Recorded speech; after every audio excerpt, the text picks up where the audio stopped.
My mother married early in life and at 18 gave birth to an 8-pound boy who she named Brooke, me. I say she named me, because my father disappeared as soon as he found that Carol, my mother, was pregnant. Fortunately, he came from a very wealthy family and my mother was able to obtain a very substantial financial settlement from the ensuing divorce.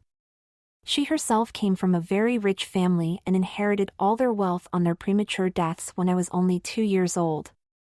These setbacks in my mother's life made her very determined to give me the best possible upbringing with all the love and affection possible.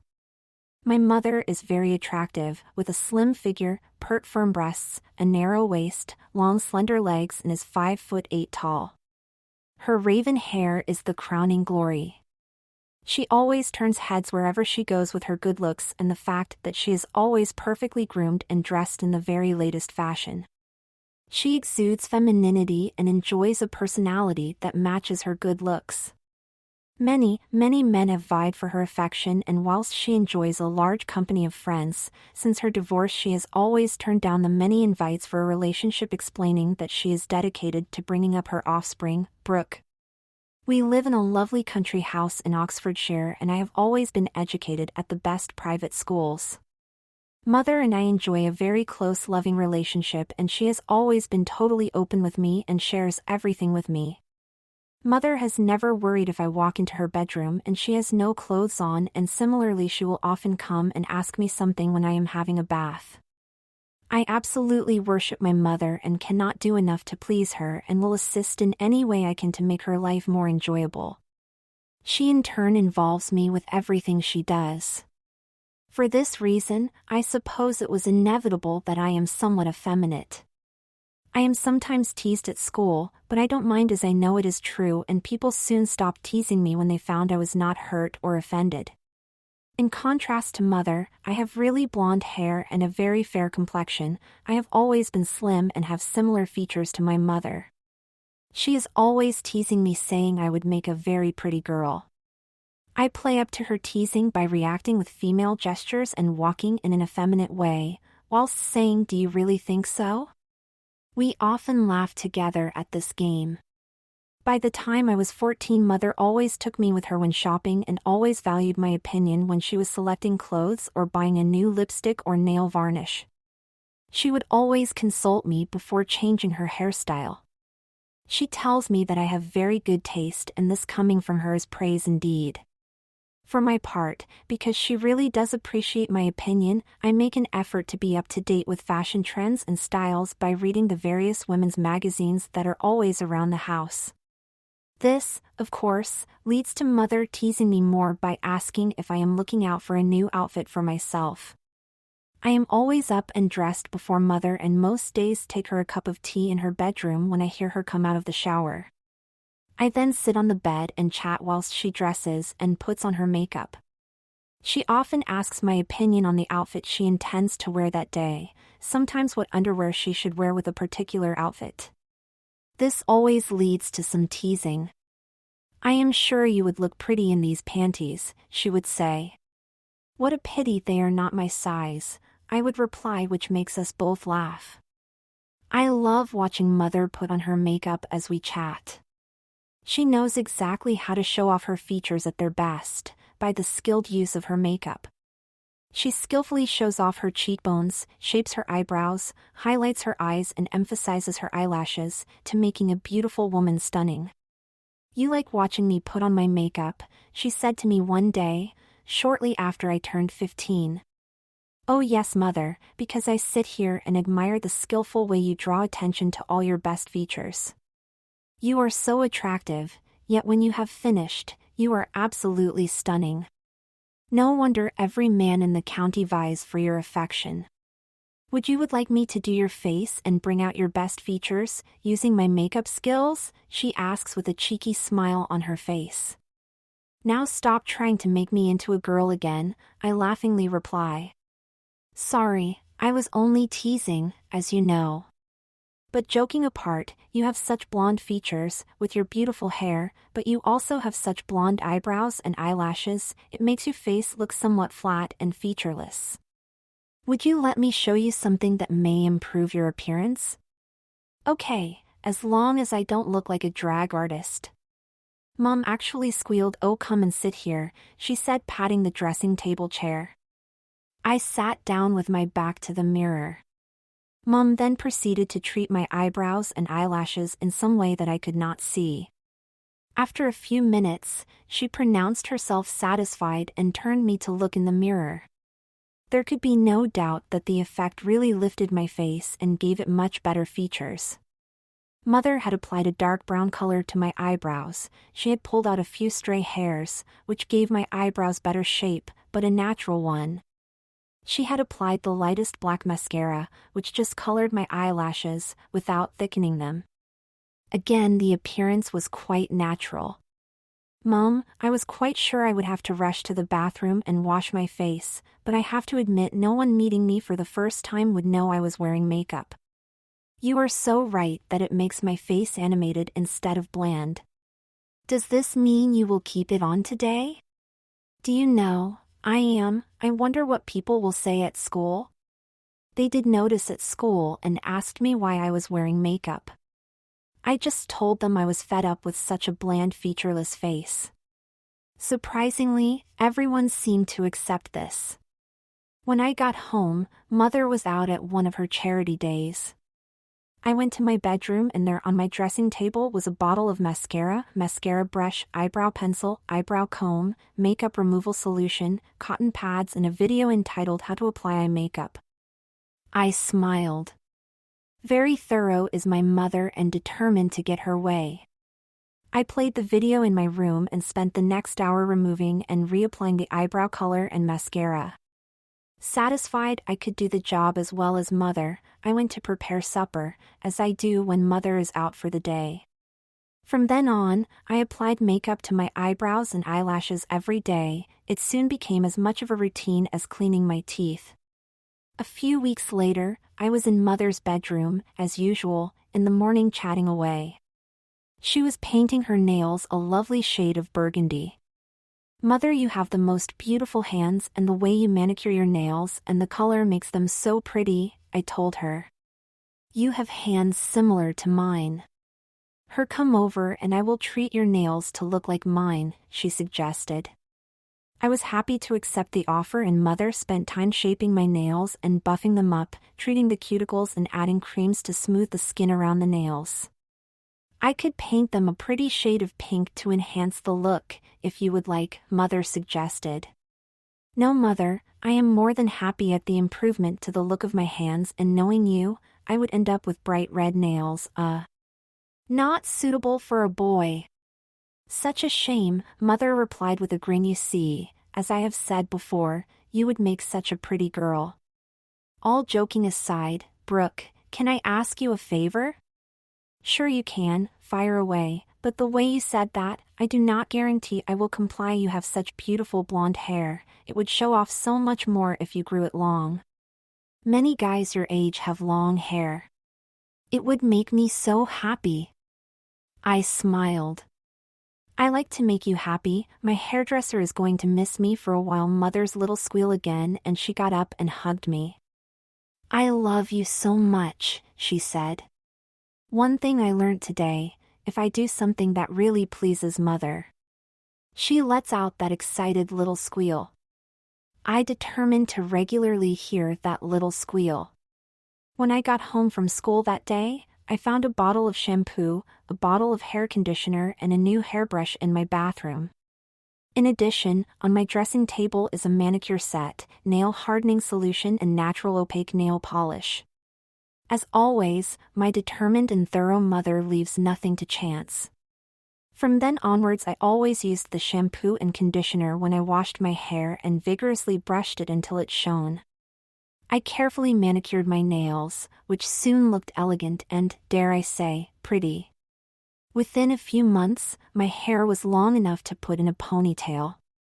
I have occasionally visited my hair salon to trim the split ends, but other than this, no styling. "Your hair is now long enough to get styled," Mother said. "It certainly needs layering or it will lose shape. I have picked out a few styles for you to consider," she said, handing me some cuttings. "Mother, these are all girls' styles. Could you not find any styles for boys? To be truthful, I couldn't. So I picked out the most masculine of the girls' styles. You only need wear your hair down when we are alone. You can keep a ponytail everywhere else. Please select a style for me. I looked again and found a full style that cascades around the neck and no fringe. How about this then? I said, handing the cutting to Mother. You will love that, Mum said with a smile. I can't wait to see the result. Shall I book an appointment with the salon for you? Don't worry, Mother, I will do it myself. If I leave it to you, you might get carried away with instructions to our stylist. I have an appointment with the hairstylist I share with Mother, Janet, for Friday afternoon. I have explained to her vaguely what I want. When I show her the picture of the suggested style, she says, you realize this is a bit girly, don't you? I know, but Mother will be so happy, and I will only wear it down like this at home, otherwise I will keep my hair in a ponytail, and it is important that I get a better layering on my hair for it to remain manageable. Okay. I see where you are coming from. Leave it with me and you will have the best of both worlds. Janet is an artist, and when she had finished, my hair looked stunning. Beautifully cut and hanging perfectly. But the style really made me look like a girl. I will put it a ponytail to go home, don't you agree? Sure, Brooke, we don't want anyone to get the wrong idea, but your mother will love it when you let it down. Oh, by the way, we have a special offer this week for anyone who has spent as much as you today. Would you like to have our special offer? She asks with a secret smile on her face. Okay. Go for it. What is the deal? I ask. Free ear piercing, including the gold studs. Many blokes have it done, you know. Besides, we all know your mother would love you to go for it. You are right, I told her. I cannot bear the thought of Mother knowing I turned down this offer. Get on with it. 20 minutes later, I had petite gold studs in my pierced ears.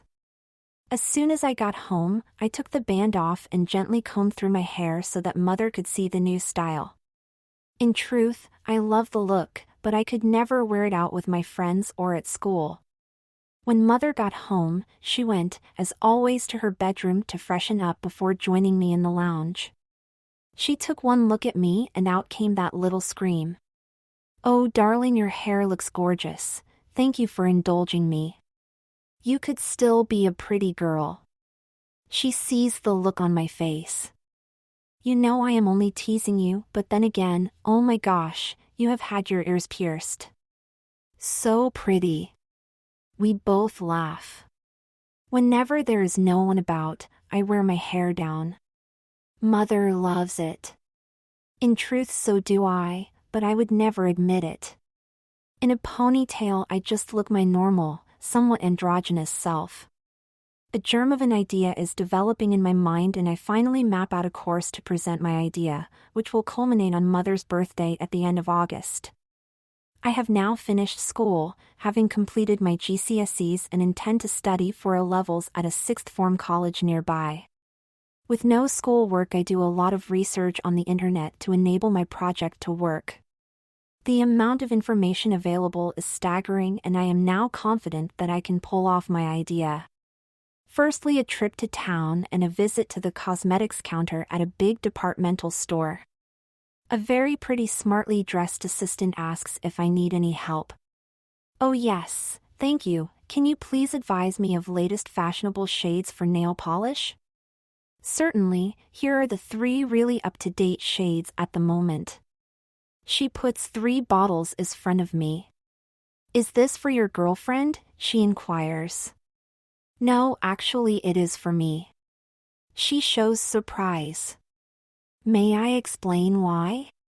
By all means, this could be interesting, she says enthusiastically. Well, I live alone with my mother, who has brought me up by herself from when I was first born. She is always teasing me that I am too pretty to be a boy. I accept this, and we make a lot of fun out of it. I go along with one or two of the things she asks, hence the length of my hair, the little bit of makeup on my eyelashes and eyebrows, my well-manicured nails and my pierced ears. A lot of the other ideas I have avoided. However, I do know, secretly, she would love me to be really feminine. So I have decided that as a birthday present, I will be her daughter for the day. This purchase of the nail polish is the very first step in putting it all together. That is a fascinating idea. Are you sure you can carry it off? I really hope so. I have been researching on the internet about makeup, voice tutorials, applying nail polish and so on. I would love to help you, she said to my surprise. Do you mean it? It would make all the difference, and it would be great to have an expert in cosmetics and an expert in being a girl, which you are so obviously good at both. She laughed. Well, thank you, kind sir, for the compliments. But I really would love to do it. By the way, my name is Janet. Hi, I'm Brooke. When can we start? Time is a bit short as Mother's birthday is the end of August. Well, the first thing we have to do is shop for a complete outfit, as I assume you don't own any women's clothes at the moment, she said with a twinkle in her eye. Your assumption was correct. When are you available? I have Fridays off generally, so how about this Friday? I can meet you here at say 9 in the morning and we can see what we can put together and you can come to my place to try it on and get your first lesson in being a girl, she said laughingly. Friday it is, I can't wait. We exchanged telephone numbers and I left. I could not believe my luck, expert help from a really nice girl, who I have to admit I really fancied. I told Mother on Thursday that I am meeting a friend in town on Friday and we would be spending the whole day together, but I would be back to arrange dinner, as I knew Mother was busy with one of her charities all day. On Friday, I was up early and carefully shaved my face, underarms and legs, ready for the day. I met up with Janet at 9. I was wearing a pair of tight jeans, with a loose top to give me an androgynous look. She looked stunning, a denim mini skirt, black tights, 3-inch heels, a red skinny rib top. Makeup just so and deep dark red nail varnish, which I knew was fashionable. I have put together a complete makeup kit for you here at the store. Have a look at it and if you're happy you can buy it. You will get it at my discount price. The assistant and colleague of Janet's got out the package, which I paid for. I did not look, after all Janet knows more about these things than I do. Let's go for a coffee and plan our day, she suggested. Over coffee I told her, if I let my hair down it did look quite girly and I had brought along a hairbrush to make it look decent. She thought it was a good idea, so having organized where we were going, we popped into the store's staff room, which was empty at this hour, and Janet brushed through my hair and even added a little lipstick. Looking at my reflection in the mirror, I was quite convincing. I took care with the way I walked as we first went to a dress shop. Actually, we went to 4 dress shops before we found a dress which we both agreed would be perfect. It is a linen dress in a close weave, straight and falls just on my knee, short-sleeved with a high neck and quite plain. We added a brown leather belt. After it seemed we had visited every shop around, we settled on a pair of brown leather court shoes with a 3-inch stiletto heel. I really had to concentrate on walking in these, but a few tips from Janet prevented me from making a fool of myself. We then got some accessories, dark brown drop earrings consisting of various shaded balls, a neck scarf with an autumnal print and a couple of brown bangles. Janet said she had a gold watch I could borrow. Finally, we went to select some underwear. Janet said she had read in a magazine about a push-up bra made by Hema that increases your bust by 2 sizes. In fact, it is modeled by the male model Andrei Pajic. We go to a very glamorous underwear shop, where my measurements are checked and they have the bra in question in stock in my size. We purchase a white one and selected a couple of pairs of panties to go with the bra. We also purchased a couple of pairs of natural-colored 15 denier pantyhose, sheer to the waist under the name Nude. This completed our shopping. As it was now lunchtime, we stopped for a light lunch in town before repairing to Janet's flat to try out our purchases. Janet has a lovely 2-bedroom flat in one of the nicest areas of Oxford. She explained to me that her parents have retired and are living in Spain, and they had bought her this flat before they left. At Janet's suggestion, we tried the makeup first, to avoid accidentally marking the dress. We went to her lovely bedroom and Janet sat me in front of the dressing table mirror. "Now I will apply all your makeup," explaining what I am doing on the way, "but you must watch me carefully, but you will then have to do it yourself. Remember, on the day I will not be around to help you." She then proceeded to apply foundation, blusher, eyeshadow, eyeliner, mascara, before taking away a few stray hairs on my eyebrows, applying a dark pencil, powder to blend it all, and finally lipstick. I had been concentrating so hard on how each application was done that it was not until she had finished that I looked at the result. I was amazed. In the mirror I saw a younger version of my mother. No one could possibly think this was a boy. "Janet, you are amazing. This is far, far better than I could have hoped." "I must say, I am rather pleased myself," Janet said. "But you are an easy subject. I agree with your mother, you do have a pretty face. We won't do your nails today, but now, go and clean it all off in the bathroom. Here are some wipes and a bottle of makeup remover. Do it gently, we don't want you with a sore face." I went to the en-suite bathroom and carefully removed all the makeup. When I got back to the bedroom, Janet suggested, "You now have a go. If you make any mistakes, just wipe it off and try again. Minimum gives maximum effect, so don't cake it on. When you are satisfied, change into the outfit we have just bought and come and meet me in the lounge." With that, she departed and left me to it. Thanks to her carefully explained tuition, plus the tutorials I had studied on the internet, I got on reasonably well. I struggled a bit with the blusher, firstly too much and then not properly balanced, but I finally got it right. Contouring the 3 shades of brown eyeshadow was not easy, but eventually I had achieved virtually the same effect as Janet. I then stripped out of my clothes and firstly put on the panties, which fitted fine and tended to flatten my manhood reasonably well. The bra was difficult to attach as the fastener was on my back, but I managed. I then had to manipulate the flesh around my breast area to accommodate the push-up bra. The result was amazing and definitely looked as though I had small female breasts. I then put on a pair of pantyhose. I found this easy, having watched my mother dressing many times. I put on the dress, taking great care not to touch my makeup. I added all the accessories, scarf, belt, earrings, bracelets, and the borrowed watch before slipping into my shoes. I stood up and looked into the full-length mirror in the room. There was no doubt that there in front of me was a smartly dressed, very pretty young woman.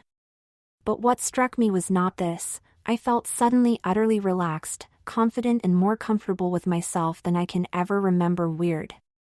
I walked around the room a few times and found I did not have to think or worry about the heels. My poise was very feminine without me trying.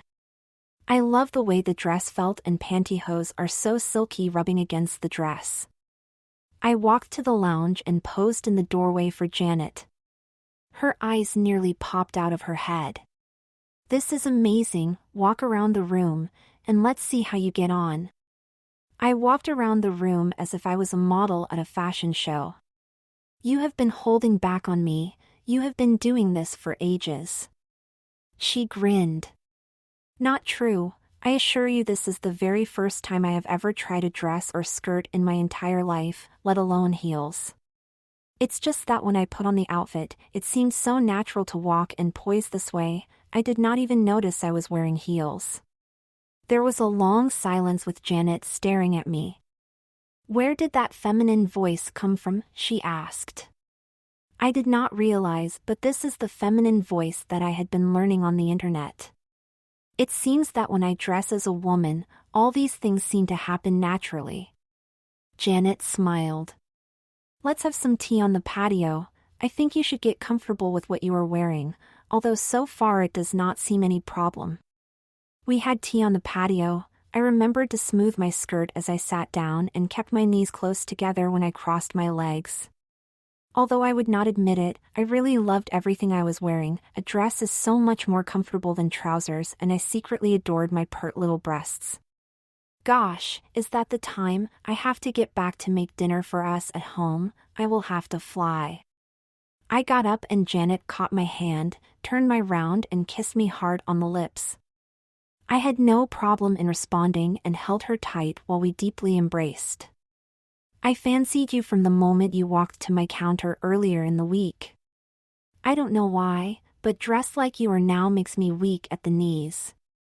The feeling is mutual, but you don't have to dress up for me to want you. We both laughed and I hurried off to carefully remove all my makeup, change to my normal clothes and put my hair back in the ponytail. We agreed to leave all the clothes and makeup at Janet's flat and to meet again on Monday evening after Janet finished work. A long embrace and I rushed off home. Dinner was a little late, but Mother did not complain. "How was your day?" she asked. "Oh, I met up with a friend in town and we just chilled out, bit of shop looking, a bit of food and just chatting." "Do I know him?" Mother asked. Actually, it's her mother. "Don't tell me you've got a girlfriend at last," she said with a grin. "It's early days, Mother, but I am meeting her again on Monday evening."